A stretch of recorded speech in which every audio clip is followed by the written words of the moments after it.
Yes, yes, yes, you saw it in the title correctly. Today we are going to be installing the world's best underglow kit that money can buy.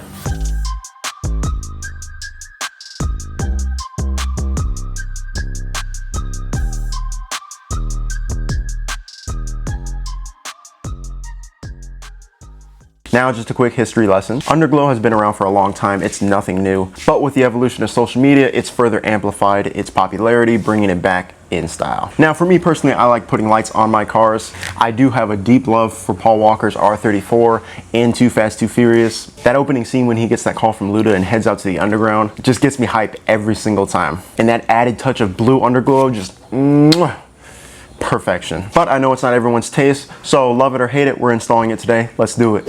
Opening up the kit, we do have a nice message from the Lowglow team. Everything's labeled for us, front, side, and rear. So they make this thing very user-friendly. So we have everything we need right here, so let's go ahead and jump underneath the car and let's get this thing started. So before we hop underneath the car, first thing we're gonna wanna do is check and make sure everything lights up perfectly. I've connected straight to the box, and this is going to be our hot and our ground. So we'll just go ahead and mock those up, click the button, and there we go. Everything seems to be lighting up perfectly. So now that we know that everything works, we'll go ahead and get everything laid out, and we'll go ahead and start laying out all our strips and start running them. So hopping up underneath the car, our plan of action is to figure out where we're going to put these strips. Now you can put them on your lip, but we have scrapes all underneath my front lips, so that's probably not the most ideal spot. We're going to run it just right here on this plastic liner all the way across. This should be a good spot, kind of out of the way, shouldn't scrape, it's up a little bit higher. Now what you're going to want to do is find the center point on your car and mock up where our center point is. We're going to clean underneath this area where we're going to be applying the tape. We're going to hit it with some isopropyl alcohol to give it a nice clean surface for our double-sided tape to stick to. All right, so with our surface prepped and ready to go, we can go ahead and install these strips. Now these strips do have arrows pointing in the direction that they need to be, so the arrow needs to be facing towards the back of the vehicle because these lights are on a sequence and they color chase. Now coming to the side, same exact process. We're going to clean up underneath here, find a good spot. There is a good flat surface right here for our strip to go on. Arrow pointing towards the back, stick it up, and then we can go ahead and move on to the next step. Now we have the front strips on and the side strips on. Now we have to get these two connected. Lowglow has provided us with some wire extenders. Now this is going to feed into the fender well. We're just going to hide it up over top of it and get these two connected. So what that's going to entail, popping out all these pop rivets, pulling down the fender liner, and working the wire in. Now we're just going to take our excess and we're going to zip tie it up and out of the way. So now with that zip tied, we can go ahead and just sneak it back up in here, and now we can go ahead and just reinstall our last two pop clips. And there you go, seamless, like nothing ever happened. Let's move on to the back.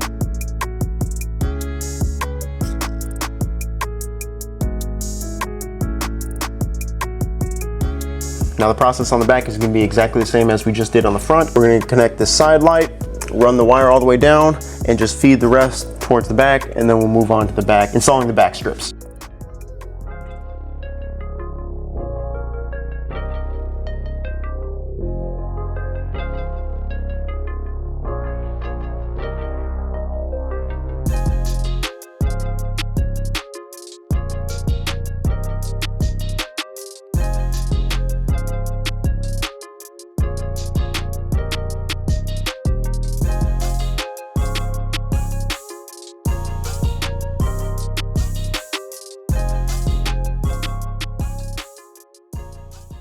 So now we're on the back. Now this is kind of where personal preference comes into play. I've seen people install the strips on top of their heat shield. They want to light up their exhaust. Now my exhaust in particular, the muffler housings are pretty big. I went ahead and test fitted up there and turned on the lights. They're blocking pretty much all the light. I'm going to go ahead and mount these to my rear diffuser, and I think that's going to give me a nice good light output. Same process as we've been doing. We're going to clean up underneath, rip off the 3M, stick it up. We're going to have the arrows come to a point. They're gonna be facing towards each other, okay? So with the rear strip in place, now we just have to make our last two connections. Kind of shot ourselves in the foot right here. We wanna get this out of the way. We do not need this making contact with the exhaust tip, because it comes in contact with the exhaust tip, gonna have a bad time. The wire's gonna get melted. So what we're gonna do, stick this in one of these holes right here. Now we got the wire up out of the way of the exhaust system, and I'm gonna run this wire up and over this pillar up here.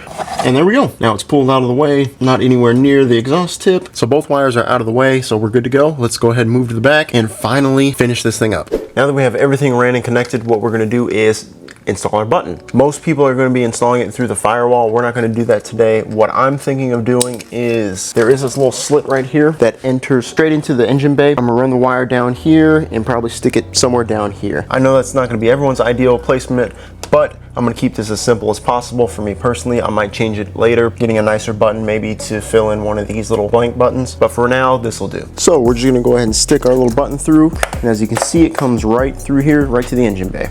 So we can just leave that right there, and we'll tuck it up underneath this little weather stripping right here, just to make it look a little neater. And we can even hide it underneath this little guard right here and run it up to where we need it. So as you can see, we got our button right here. What we're gonna do is we're gonna pull back this weather liner right here, and we're gonna start running it back up in here, kind of tucking it back up with the weather liner to make it look a little more seamless. And now we have our little button. Now I know this setup isn't going to be ideal for everyone. It might be an eyesore for some people, but for me, it works. And as you can see, we close the door. No pinching of the wire. Several days later. Alright guys, so it's been a couple weeks with the Underglow installed. Just wanted to give you a little update on the button placement. Now originally we did have it placed right here. Now over time it did fall off because I'm pretty sure the wire was starting to get caught a little bit in the door, and when I would get back in the car I'd find that the button was just kind of hanging here. So what I have done is I've routed it a little further down and I have it placed right here kind of in the footwell. It hasn't fallen off. It seems to be a better alternative. The wire is a lot more sleek, a lot more hidden. Now up here we do have a little tiny crease in the wire, nothing major. I use pinching loosely because it's literally just a little tiny minute crease. Still no issues with the wiring, so it's just something to consider when you're placing your button. And now back to your regularly scheduled program. Now it's finally time to address this giant bundle of wires. This is going to connect straight down to our front two strips connecting the entire circuit. That wire that we just spoke of, I fed it through down here. And this is going to be kind of hard to see. We have the intake right here. We're going to feed it through that biggest hole right there, drop straight down through the bottom. So here's that wire that came through that hole. Now we can go ahead and connect to our two front lead wires. Now Lowglow provided us this little Y wire. We're going to attach those together. So now with all our wires connected, what we're going to do is we're going to start feeding up the wires and pull it nice and flush. That way we don't have any of these wires hanging down. I changed something up. I went ahead and expanded one of these holes. It was stretching like all the way across here and it didn't look right. So we're good. Let's go back topside. Now that we have all of our excess pulled up, what we're going to do is we're going to zip tie this together and just kind of bunch it up and push it out of the way. This is that bunches of wires. I went ahead and just zip tied them right here. Kind of got them in a nasty knot, but it's fine. It is what it is. I took some 3M tape and I mounted up our Bluetooth connector right here. And now it's time to address the big pile of wires. So what we're going to do is we're going to disconnect our negative terminal. Just put that off to the side somewhere. We got this giant mess. I'm probably going to go ahead and end up cutting this all down and soldering it back at shorter lengths because this is a lot.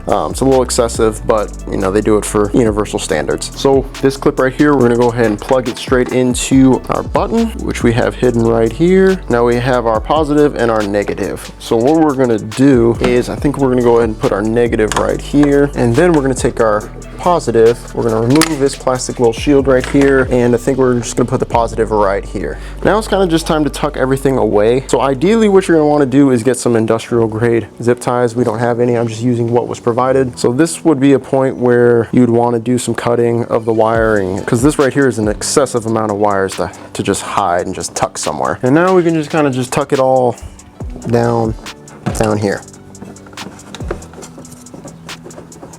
So there we go. Not the prettiest thing in the world. We'll fix it a little bit later, but that'll do for now. So with that done, all that's left to do is reinstall our negative battery terminal. Well, there we have it. That's the installation complete of the best Underglow kit that money can buy. And I will say the results speak for themselves. So without further ado, this is Stratty signing out. I'm gonna go jump in the pool. It's really hot. We'll see you in the next one. Peace.